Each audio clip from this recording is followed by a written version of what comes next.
Welcome everyone to the podcast Unity. This is one of our most special episode which is online because we have people from different places. I myself am from the Netherlands. I'm based from it as all of you know.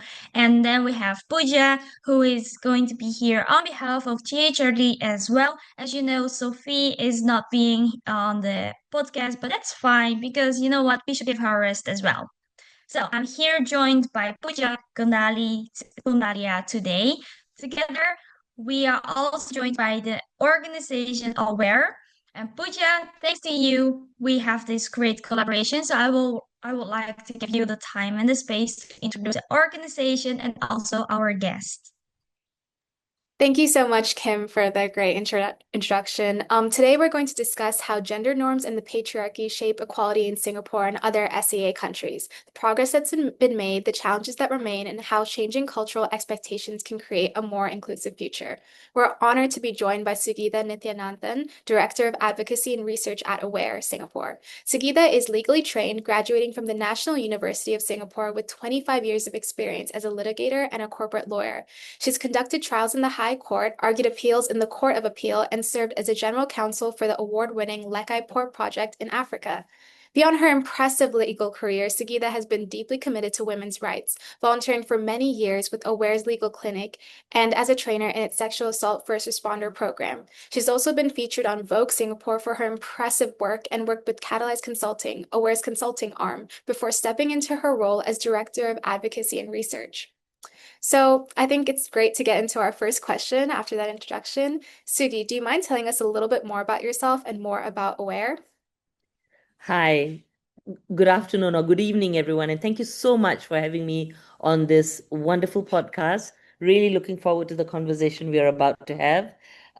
Yes, so um, AWARE stands for the Association of Women for Action and Research, and we are actually celebrating our 40th anniversary this year. It was an organization that was begun back then to combat and to advocate for more gender equality for women because of certain policies that disadvantaged women or disrespected women's bodies.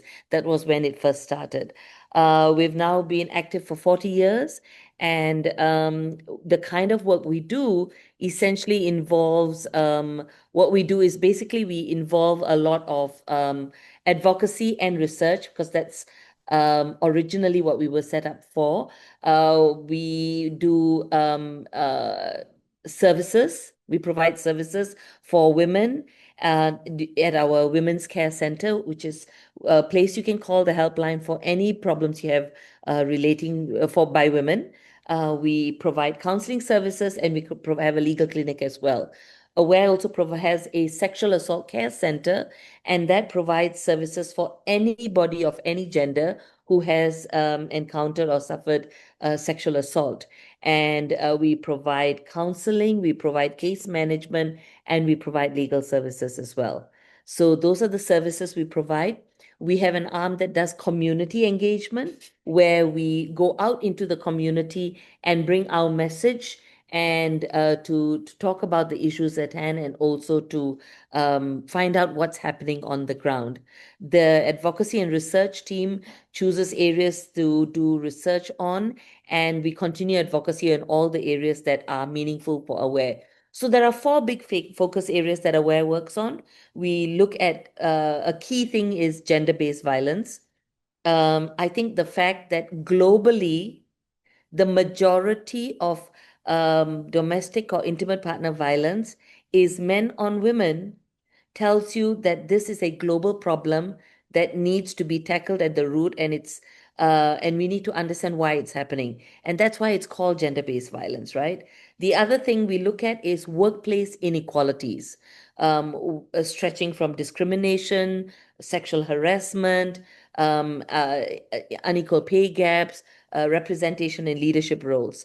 Then we also look at intersectional inequalities.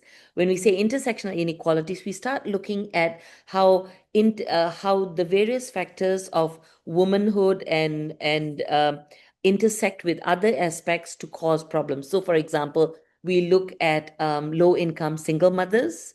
That's one group we advocate for. We look at, for example, transnational spouses who of low income, and how when they, although they may be married to Singaporeans, how the fact that they are transnational, low income, how that impacts their livelihood and their circumstances for their families.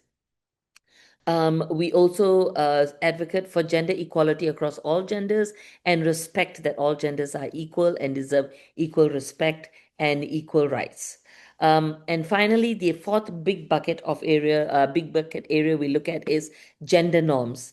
And this is where we start really tackling and advocating on the basis of what is the root of all these issues, right? Things like gender stereotypes, the causes of gender-based violence, and others unhealthy masculine norms that affect women. So these are the four buckets of areas that we look at, where we do research, advocacy, and ensure our services talk and respond to these issues. A couple of one of the key research areas, a big research piece we're doing now, is on a form of family violence or intimate partner violence called coercive control.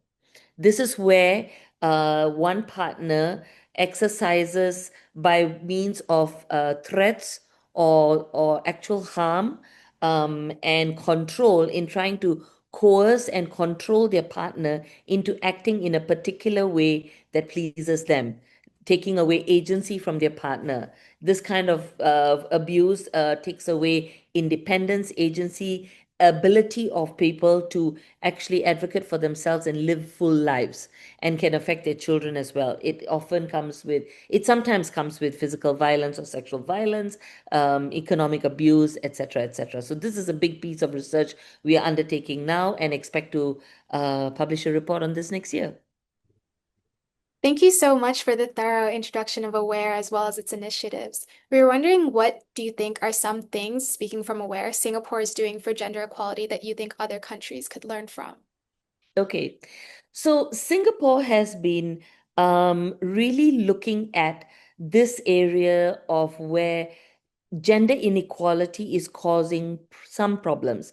So while we haven't tackled everything, there are a few areas where Singapore has really focused on addressing gender inequality. One of these is in the issue of the caregiving burden, which tends to fall primarily on women, not just in Singapore, but the world over, actually. So some stats, in 2022, the data from the workforce for the MOM, Ministry of Manpower data survey data showed us that of all the people who are outside of the workforce in the working age group, of all the people who are outside of the workforce in the working age group, who are outside of the workforce because of either caregiving or household duties, 96% of them were women. 96, right? So this is a huge burden that falls on women.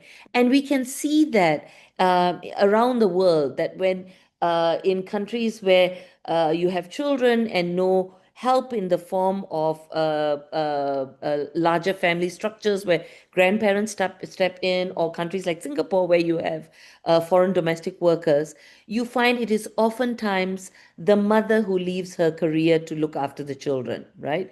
So these problems do exist in Singapore as well.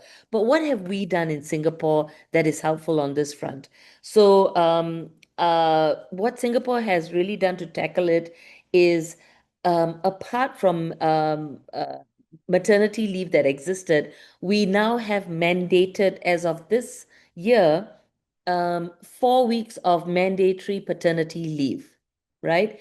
And a new form that started this year, the government announced last year 10 weeks of shared parental leave between mothers and fathers. Now, it's 6 weeks from this year, April, and moves to 10 weeks next year. This is a huge thing that they just announced because they realized they needed to provide more help for parents to be able to do caregiving of infants and young children while working. And so they mandated this. This shared parental leave can be used between both parents, and they can decide how they want to split it. mothers have 16 weeks of paternity leave and can give 4 of these weeks to their fathers. So if they decide to do that, fathers will have 8 weeks, mothers will have 16 minus 8, 8. Will have 8 weeks of leave, and then they will have shared parental leave as well. What I really liked about how Singapore announced this last year when our Prime Minister spoke was he talked about it not from the perspective of falling birth rates and so we need women to produce babies. No, he talked about it from the perspective of how women have uh, their careers as well. Women need to also find ways to continue their careers while having families, and therefore men need to step up. And I really love that. So that is something that's good because the shared parental leave is a really nice look. Now, of course, we have countries like in the European blocs that have some really forward policies, but I think this is something Singapore has done very well, and we did it very very quickly. We just decided on that, right? The other thing that we have done, which is useful for gender equality, because the caregiving burden has to be lightened in order to give parity for men and women. So what they have done is they have increased access to childcare by increasing the number of places that they are going to build. They have so that everybody can access this.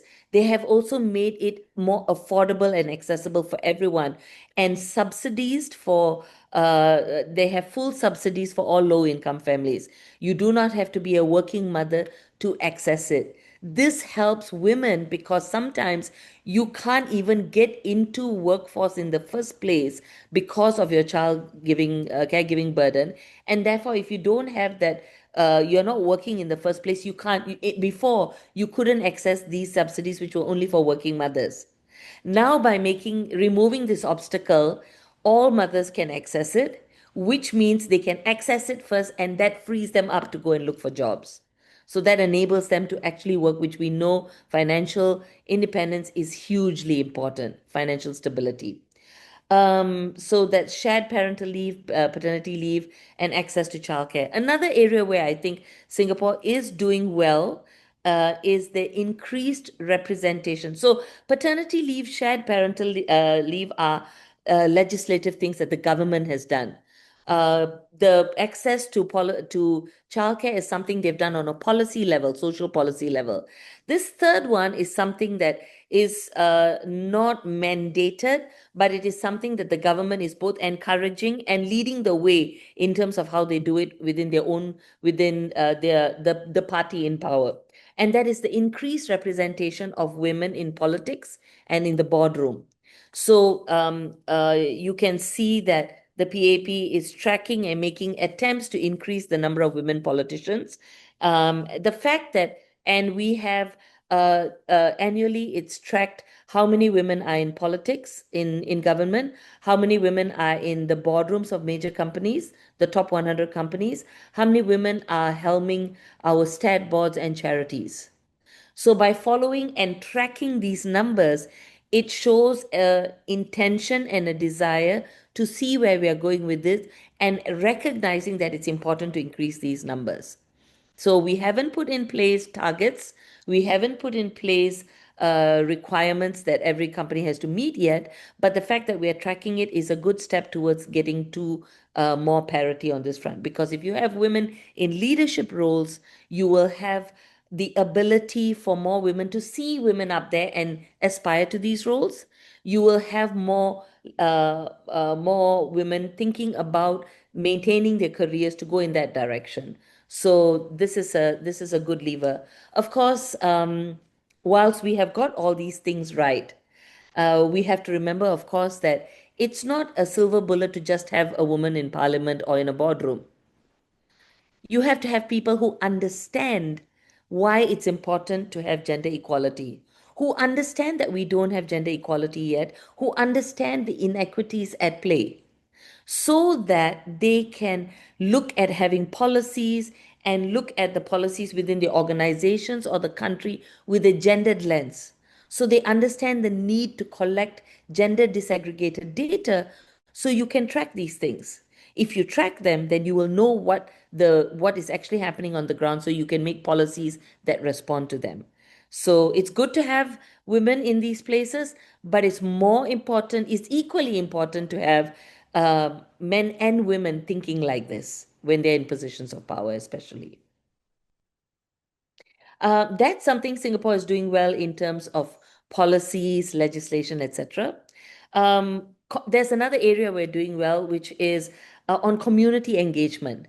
Now, this is not government-led, but this is something that's being led by organizations and civil society organizations. So what is it that we are doing? So, for example, things like training for corporates is something that's happening a lot in Singapore. We can see many organizations are looking for training on DEI and understanding what is gender bias, unconscious bias, trying to understand what are the acceptable boundaries at work, what actually qualifies as sexual harassment. The old rules don't apply anymore. We need to teach people where the lines are so that they can respect them.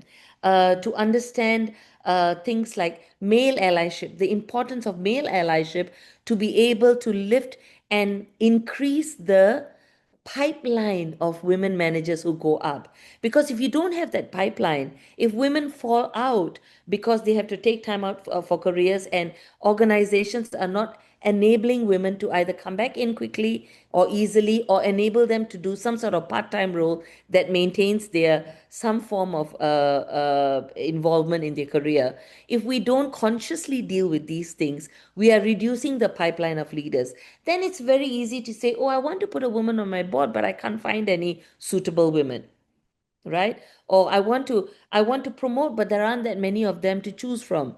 So this problem needs to be solved at all levels. You do need to consciously look harder for women who are capable, but you have to equally consciously manage your pipeline and encourage women to and make reasonable accommodations for them in the workplace so they can continue working or be able to come back into the workforce. So that's the kind of training that we can see organizations doing. Aware has a training organization affiliated to us called Catalyze Consulting, and they do a lot of this training. Another area in which we do, apart from workshops for companies, corporates, another thing that we do see happening in Singapore now is a lot of workshops and trainings for young men to unpack and address unhealthy masculinities, which might be at the base of a lot of issues, because it's gender stereotyping. It's thoughts about what roles of men and women are, which cause men to think, oh, the mom should take the time out if in a career, that cause women to think, oh, obviously I should put my hand up first. So these are not negotiated positions, these are expected positions. So that and unhealthy views about masculine norms like strength and power and the not just the obligation but the right to lead the family, the right to discipline and maintain discipline at home. These are the things that sometimes cross into areas of violence, thinking that you have the right to maintain that discipline and authority by means of force, right? So perpetuating these harms. So all of these can be tracked back to gender stereotypes, gender norms, teaching young people from a young age what is healthy, which is where comprehensive sexuality education comes in, but also addressing these problems with young men. So, for example, Aware has collaborated with Mental Act in Singapore to do workshops for young men, right, in residential homes to help them to figure out what are the challenges they have. Yeah, United Women Singapore is another organization that does a lot of workshops for young men to deal with issues that they face with masculinity. Thank you. I mean, coming from a country, Cambodia, there's a lot still to work on. We are not progressive at all. Even though I don't live there anymore, I do see my nieces and my aunts and basically all women struggling. Even one time we visited, the last time that I visited Cambodia was 2019, and we got a chance to visit the school there, and I just saw, female teachers having their babies there in the class. meaning that they just deliver the baby, create a family, and then still had to fulfill their duties for the community, so for the society. And to hear that the Singaporean government has changed the paternity leave and also created this new change for the both of the parents, not only for the mother, but also to create a stronger bond between the mother and the father and the child, is just, it gives me more hope, because like the audience here for the podcast is surround our age, between 18 and 35 and 40. We are still young. Some people are really reluctant about having a baby or having a family or even marry, because in the Netherlands it's not spoken out that much. But if you're pregnant as a woman and you don't have a job, it it's more difficult, because employers, they don't want to hire a pregnant woman. It costs them a lot of money, and Mm, I don't want to say a waste of time, but that's how most employers think, right? mm, So to hear that there are governments who are progressive, not only for one gender, but they actually work towards a gender equality for women and men, gives me more hope.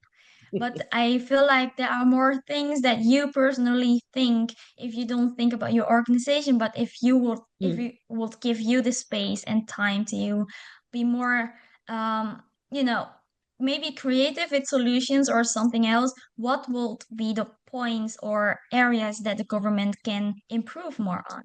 Okay, great question, Kim. Thank you. And I wanted to share one example, speaking to what you were saying about, parents having to carry the mothers having to carry their children into work, right? I mean, that's exactly it, right? And when you were talking about paternity leave, etc.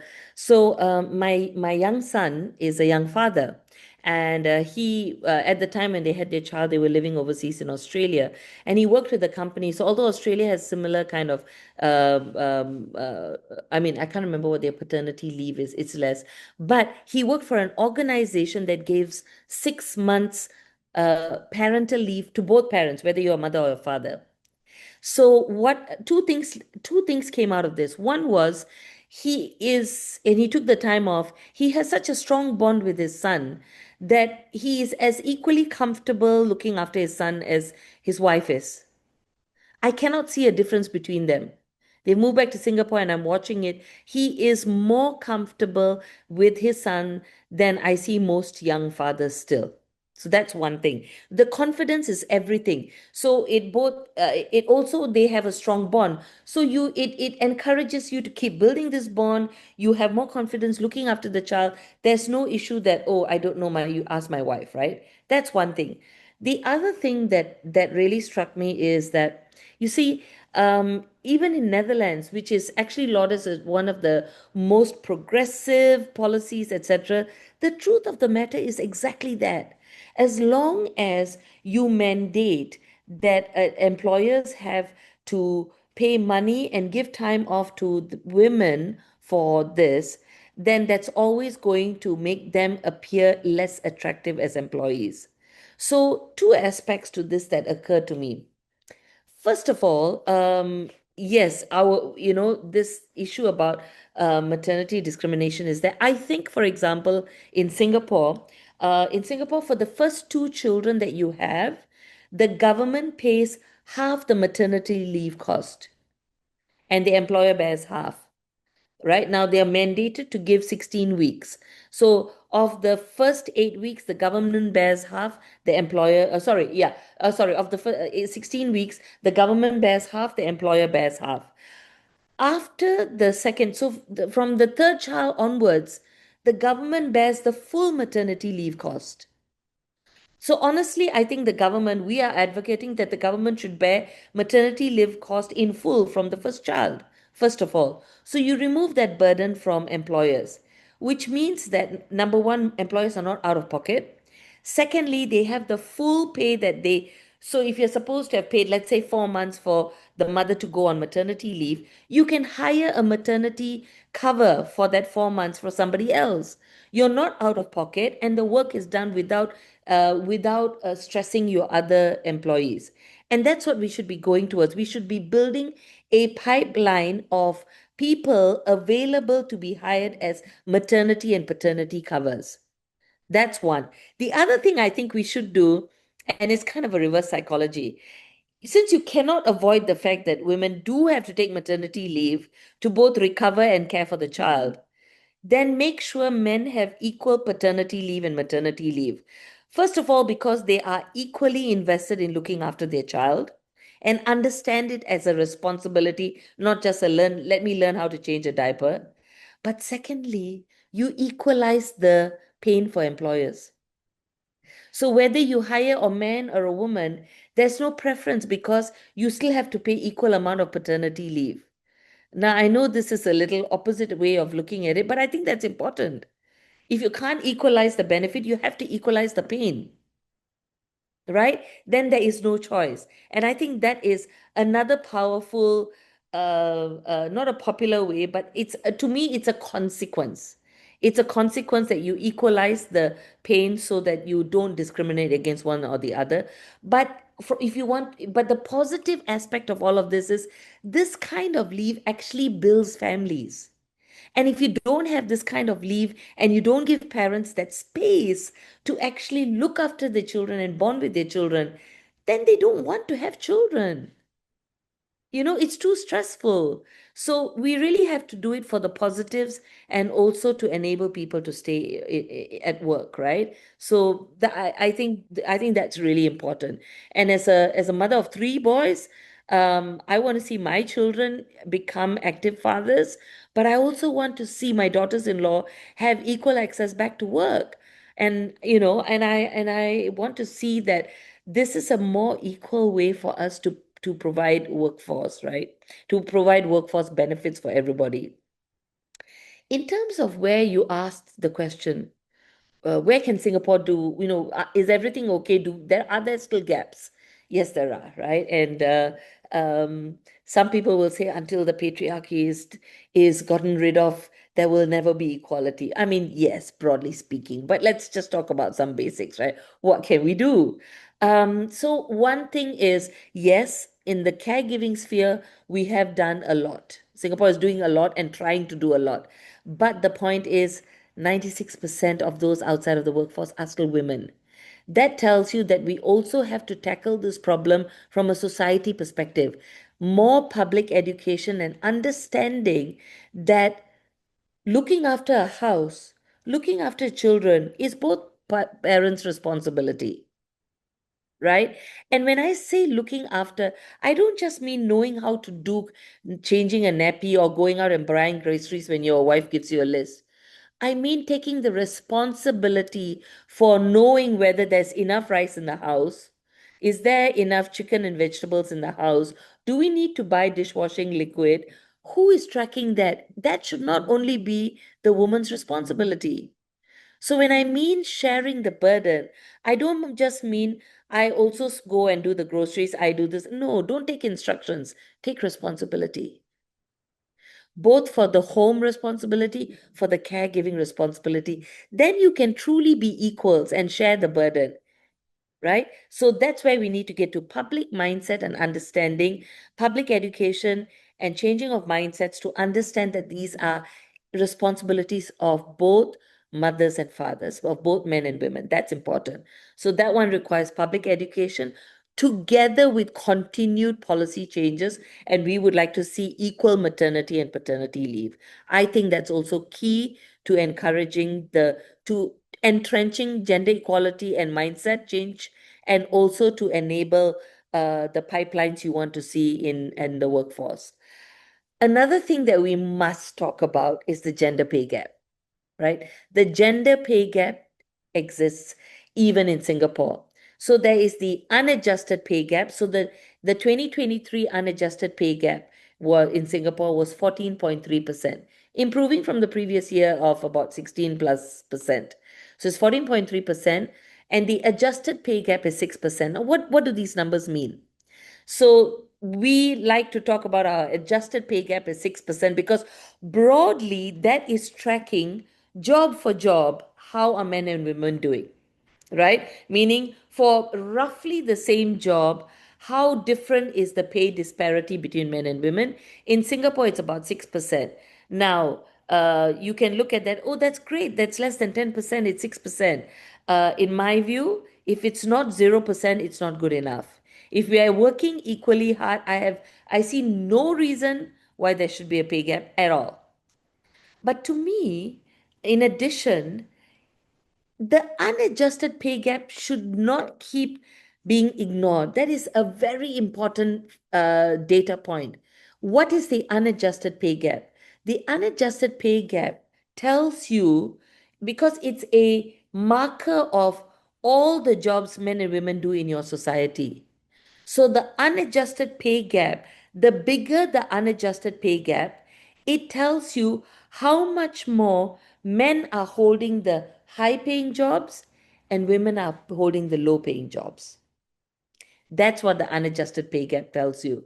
It tells you who holds these jobs and who is holding the power and who is not having any real form of power or ability to negotiate for better salaries. So when the unadjusted pay gap is wide, and I think 14.3% is too wide, that means we still have some way to go to get women holding those positions and increasing the lot of women at the lower income levels and in those jobs, right? I'll give you an example in Singapore. So Platform Workers Act was passed this year. And the Platform Workers Act basically provides protection for workers on platforms who do platform work. For example, ride-hailing apps, right? Your Grab, your Uber, etc. We don't have Uber in Singapore, but we have Grab, etc., Gojek. Then you have the delivery apps where people go and pick up things and deliver for you, food delivery apps, etc., right? So, and then you have workers on apps such as household apps, right? Where you can go to an app and hire somebody to come and clean your house, give you a manicure, pedicure, color your hair, cut your hair, look after your pets, elder care, etc. Okay, so there are apps that look after home care, that look after people care. And what is very interesting is when we passed this Platform Workers Act, which was to provide protection for workers vis-a-vis the platforms that look after them so that you have protections for safety, etc. It only covered two types of apps, ride-hailing apps and delivery apps. Both of these are apps in which predominantly men work. So the apps where women are predominantly working, the care work, the homeware work, they are not protected yet. So this also tells you, I don't know why it happened this way. We did put in a submission pointing this out and asking for wider coverage, but it has not been done. And we don't know no explanation has been given. But, it does tell you that when they chose, this was what was chosen. If nothing else, the gendered aspect of it is quite stark and cannot be ignored, right? So those are areas that we could have looked at differently. Maybe if we had taken gender disaggregated data, we might have been aware of this and might have decided we need to balance this when we do the act, right?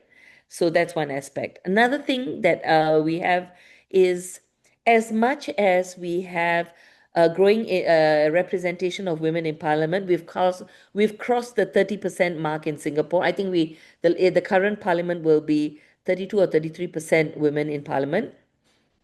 As much as we have covered that, and board representation is edging closer to the 1/3 mark. The aim Singapore is asking everyone to hit is 30%. But a country like Singapore, which is first world, where men and women are equally educated and have access to education, where the number of graduates is about equal. In fact, in most years, you have a slightly higher percentage of women graduates than men, but they're broadly equal. So if at the early stages of career, men and women are equally being educated, have equal access to education, and graduating at the same level of expertise, why are our leaders still predominantly men? That tells you the problem that we have in the pipeline. And so, apart from all the things we talked about just now, when we went to Geneva last year, when the CEDAW Convention for the examination of Singapore's progress was done last year. The CEDAW committee pointed out to Singapore that, look, you are Singapore. You should not be aiming for 30%. You should be aiming for 50%. And that I believe is true. At the very least, we should be aiming for 50%. So there is still much work to be done on these areas, and we need to address these things. Thank you so much, Sugi. I really appreciate all the specific government initiatives, like the suggestions that you had and the examples that you provided of where Singapore fell short and where they could also improve. I particularly liked the example you provided of how sometimes government policy may actually result in more gender equality. For example, when you said that um, having women having these laws around women's work leave may cause companies to hire women. But then I also really appreciate the solution that you provided for that as well, where there could be stand-ins for maternity leave and also having a mandatory paternity leave, so it wouldn't discourage companies from hiring both men and women. So from everything that you said, I'm surmising that also a big part of gender inequality in Singapore, and I feel like in a lot of Asian countries, may be a mindset thing. So I was wondering if you had like suggestions or examples for how we could shape and reduce gender stereotyping in the youth in order to encourage future policies of equality. And in addition to that, I was also wondering, because in many parts of Asia, family and societal expectations do shape gender norms. So I was wondering how maybe you thought that we could begin to challenge these without also disrespecting culture or tradition. Okay, okay, great question. I have a radical response. I appreciate that every culture is different, right? And some cultures are a little bit more, maybe we think that Asian cultures maybe expect women to do a little bit more of the caregiving and the home care and to hold themselves back a little bit more. I invite us to consider how true that may be, because if we look back to what Western cultures were doing in the 50s, for example, in America, women were encouraged to be at home, have a shower, look beautiful for your husband when he comes home in the evening, have a hot meal prepared, have the children all dressed and ready, and then to greet their dad and then not disturb him, have a hot cooked meal for him. Same concepts, different societies, right? So I wonder how much of this is really cultural or as much as it is patriarchal, right? And I think that unless there maybe currently they are being looked at and presented as cultural norms, I would invite us to think about the fact that this is actually more patriarchal norms, which then get dressed in different ways in different cultures, but they are patriarchal norms. Because, I had a friend ask me this interesting question. And he was saying that, look, because we were talking about the gender pay gap and unadjusted, adjusted, and we were talking about these things. And he said, yeah, but Sugi, I mean, don't you think that we also, as an Asian culture, we want to also continue these traditions of, what women want to do at home and how they should also be, looking after the family, etc. And of course, he was careful not to say too many of the roles, right? But he was asking that question. And this was my question for him. I said, do you really think we enjoy cleaning the kitchen or sweeping the floor or having to do any of this? I think there's a difference between liking something and feeling obligated to do it. I like to cook. I hate to have to cook every day, right? I fortunately have help and don't need to do that. But my point is that there is a difference. Why do you assume women naturally wake up thinking, oh my God, I don't want to become a doctor. I actually really just want to sweep the house, right? Now, that's not to say that there aren't people who want to do that. But why are we assuming all women want to do that and all men don't? That's where the problem is, right? So I think it is patriarchal norms that got people structuring societies in such a way that it's the man who must be the breadwinner, men must step up and be strong, women should be their helpmates, staying at home, running the home, looking after the children, providing care, supporting your husband in his career. These things then get wrapped in different cultures in different ways. The Indian culture will present it in certain ways about how your husband eats first before you do. You stand there and serve him his food, and you should stay at home and look after the children. Even if you have a career, your job is still to ensure food is on the table first, children are dressed and bathed and fed, homework has been done, etc. Other cultures may package it in different ways. But the point is that I think it's not so much a cultural source of these problems, of these norms. These are patriarchal norms, which then invites the question, what is it we mean by respecting these cultural norms? And are these cultural norms fair for everybody? Should we think instead about what's really fair for everybody? These patriarchal norms about men having power and having the control over their families are the kind of norms that made I would speak of a specific so that I am not I don't uh, recount another culture wrongly. But if you remember the famous case of the woman who was raped on the bus in Delhi when she was coming home from a movie with a friend, they were both dragged on a bus. She was raped and so badly injured that she died. And when all those boys were eventually, because of the uproar, when those men were finally brought to court and were finally all found guilty, there was also uproar in society.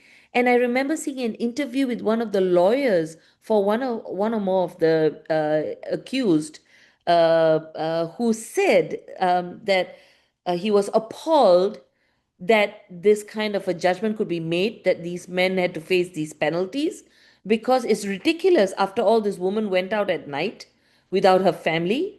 If my sister had done something like this, I too would have, I too would have, well, I don't know, beaten her up or killed her or something like that. And he's a lawyer who knows what the laws of his land are in India. And yet he dared to speak those words. Why? Because culturally, this kind of rapes had never really been taken to task in India for the longest time. That's why rape could happen with impunity, because the laws weren't being sufficiently enforced. So when it happens, you think men have a right to enforce moral laws placed on women like this. Now that's an extreme example, but it's an extreme example, not a thing that doesn't happen. It arises because men think they have certain rights to police women's lives, and it's all covered in cultural norms.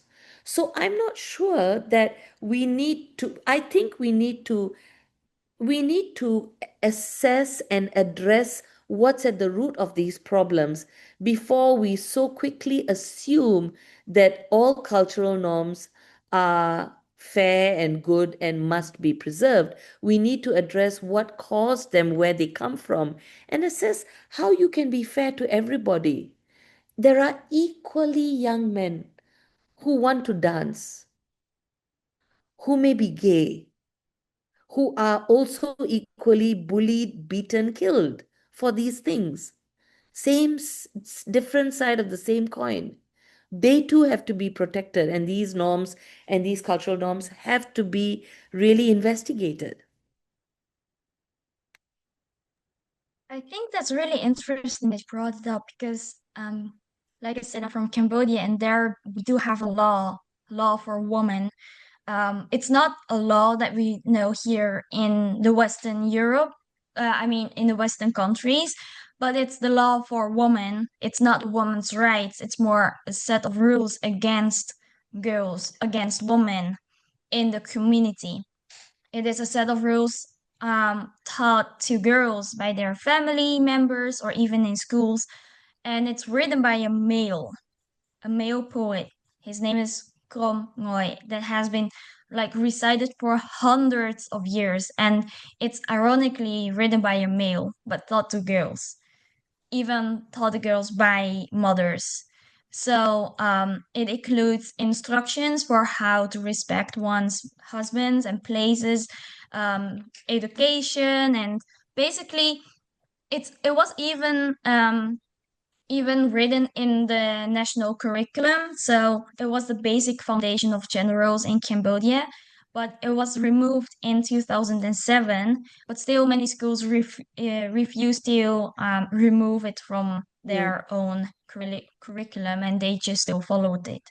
Speaking about what can the government do and what and does it come from the community and or the society, I think in my case, in the case of Cambodian, in the Cambodian law, it comes from both of it because it comes from society. First of all, it was written by a male poet and taught by family members, and then somehow it became law and became the basic foundation of the society. And for me, I think personally, the government is also contributing to the foundation of our society. So the government did pay contribution to this, let's say, well, I feel Position. like it's inhumane treatment, yeah, decision. And Yeah. it also, even though I don't Cambodia, it still impacts me as a child.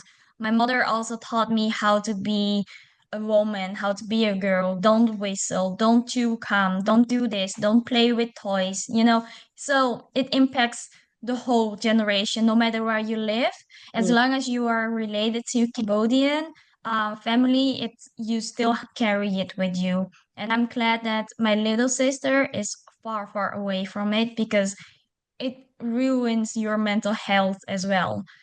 It's also we call it chbap srei, which means law, woman's law, and it really shocked me when I talked about women's rights and law that people in Cambodia thought it was this one, but it was not this one. I meant actually women's rights, you know, equal payment and equal freedom like men, but they did not know it.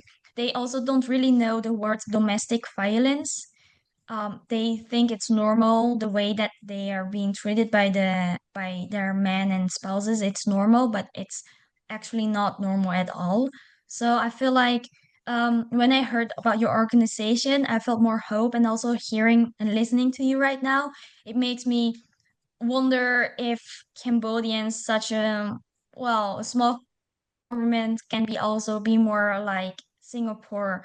And I hope one day, one day my niece and next generations will also know how it feels to be a woman with a career, a woman who is born to build her own career instead of relying on other people's career or money or mental health or even health or anything else. I hope one day, I'm really, really hopeful that we will be there as well. Oh, wonderful, Kim. And did you say that this law has already been repealed now? Yeah, Yes, so but still. the organizations in Cambodia, they appealed to the UN, and there are many more women's rights groups there in Cambodia who are trying to speak out even until now, to speak out about this law and to try to remove this virus in women, our in our system, to remove it and to feel free from it instead of still using it. Yeah. Oh, that's a wonderful, and that's such a wonderful example, Kim, of how what's actually a patriarchal norm got covered in a cultural way in Cambodia through a poem, no less, right? And how it can contribute to such a terrible outcome in the end for people. And you're right, it now requires a whole of society effort and men and women standing up and saying, no, this is not what we want.